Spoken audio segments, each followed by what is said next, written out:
Aquí la festa major de Ripollet era molt sonada, era de les més grans, diguéssim, més popular de tot el Vallès. I abans hi havia 3 dies de festa, 4 dies. Dissabte a la nit ja començaven a encendre el llum del campanari. Porto molts records. Abans, des de casa meva, com que no hi havia edificacions a Ripollet quasi bé altes, diguéssim, ni pisos, doncs es veia tot. Es veia el campanari i començava em feia aquesta il·lusió. El dia següent ja començava la festa, que era diumenge, unes ruletes que posaven cèntims, posaven bitllets, posaven puros, posaven peladilles, posaven coses, i començava, mai no tocava res.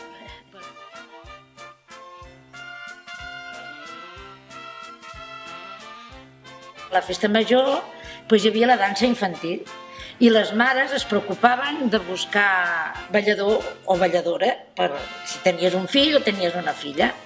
I cada any ballaves amb un de diferent i anaves molt mudadeta i es feia el diumenge al dematí a les 12. I el ball infantil, jo no, però jo he conegut per la meva filla, per l'Àngels, perquè jo l'hi havia dut aquí, a Ripollet. Ja hi havia un veí, un nen conegut, i ja vam quedar les mares. El ball de casats era un ball que es feia i les noies solteres anaven a buscar amb un home casat. I després ballaven amb ells. I al meu avi li agradava molt ballar i anava a l'embalat. La meva iaia no li agradava i es quedava a casa. I ell anava i només ballava aquest ball. I una amiga el anava a buscar, que era soltera, per ballar amb ell, perquè deia que sabia ballar molt el vals i ballava amb ell cada any. Després vaig estar molts anys que no vaig anar a l'embalat, perquè jo em vaig quedar viuda a 29 anys.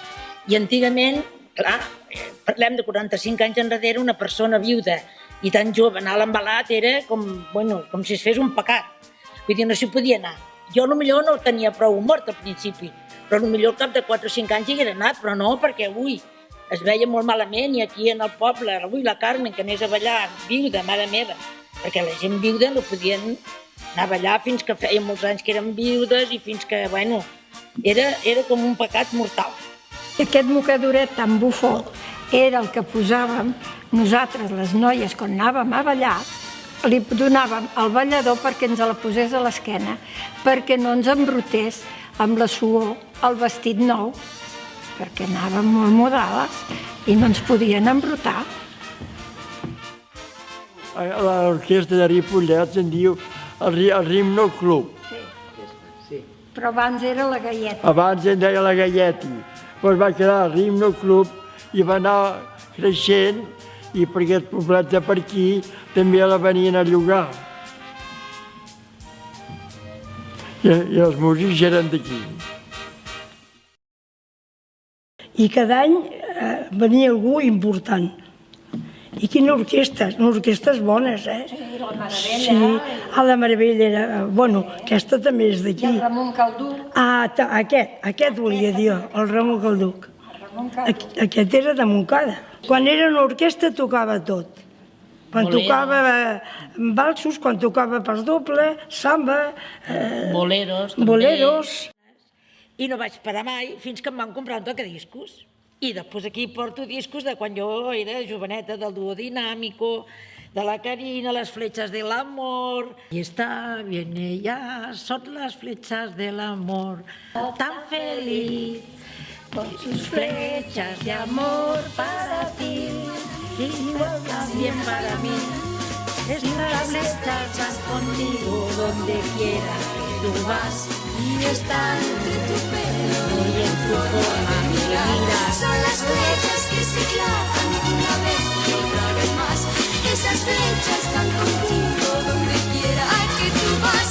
Aquí está, viene ya tan feliz, con sus flechas de amor para ti.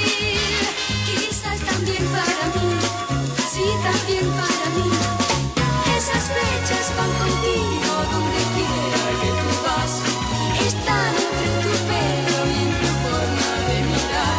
Son las flechas que se clavan una vez y otra vez más. Esas flechas van contigo donde quiera.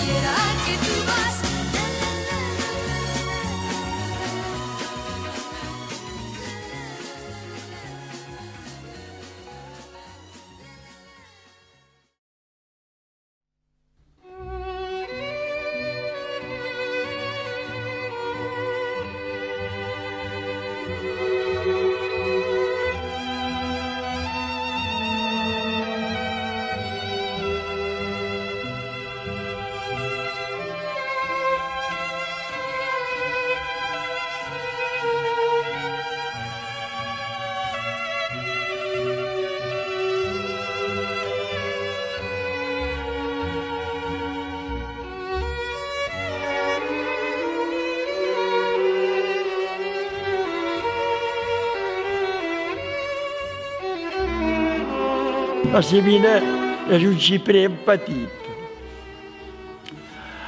No crec que la sibina arribi a ser perquè és una altra raça.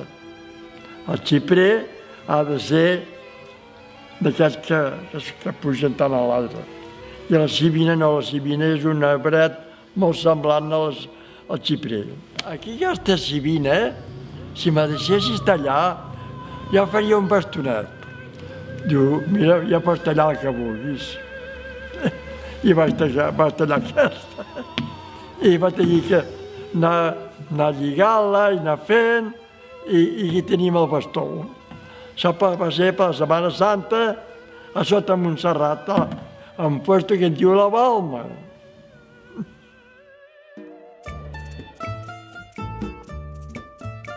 Antigament, les espardenyes es feien en cànem, que és el que estem dient que es treballava el cànem i llavors s'esponjava, com si diguéssim, i tot això. I es feien les espardenyes, perquè els pagesos i tots anaven amb espardenyes. Després ja va sortir més modern amb les soles de pneumàtic, que llavors es feien amb sola de pneumàtic, perquè, esclar, les espardenyes es feien molt malbé.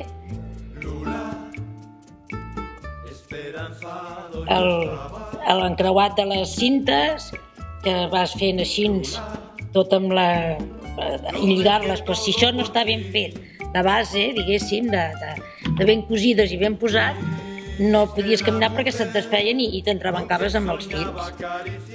És que aquestes dues cintes s'han d'anar fent així, cruzades. Però si no les cruces bé i no està ben posat aquí de base, com que representa que no sortirien en el lloc del tornell, doncs llavors no es poden lligar bé. Això és una mica la història de les espardenyes, que ara ja, com tot s'ha modernitzat, però antigament es feia tot a mà. Tant els fils, com la sola, com tot.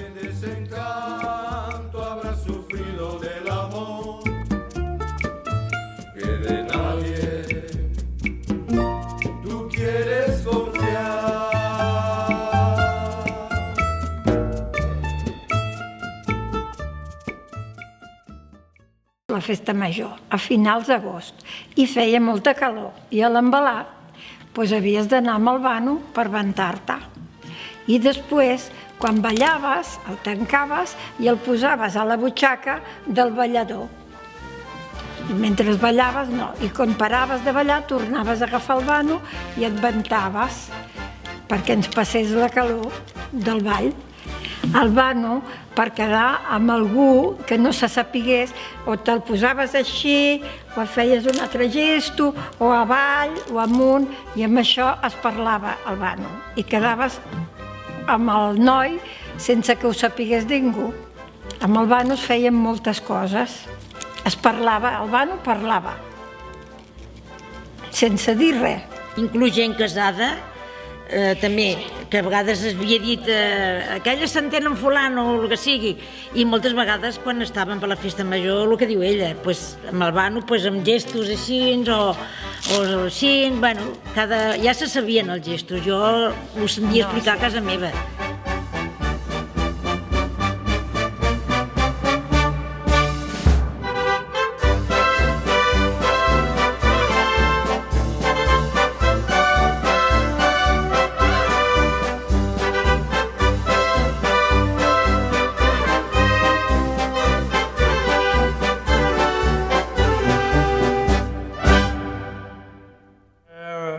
Un traje per ballar, buscar la noia per ballar la festa del fanalet. Perquè si no anaves ben trajat, no trobaves noia. I si ens posàvem d'acord, mira, la noia ja es preparava d'un vestit molt maco i el noi també, una bona corbata, i acaba a ballar el fan del fanalet. I en el ball sí que feia una mica més maco perquè es ballava el ball del fanalet. Però clar, allò s'hi posava com un trosset de síria dintre una espalmeta petita. I quan ballaves, clar, al moure't era molt fàcil que es poguessin cremar. I me'n recordo que en el ball sempre es vigilava molt perquè veies que de cop i volta picaven que ja s'havia cremat un fanalet, perquè clar, a més estava molt ple i a vegades de l'un a l'altre es tocaven al ballar i ja s'encenia una altra vegada un altre fanalet. I tot això era el que sempre passava, però ens ho passàvem molt bé i era molt bonic perquè clar, estava a les fosques i només els fanalets, com que eren de color,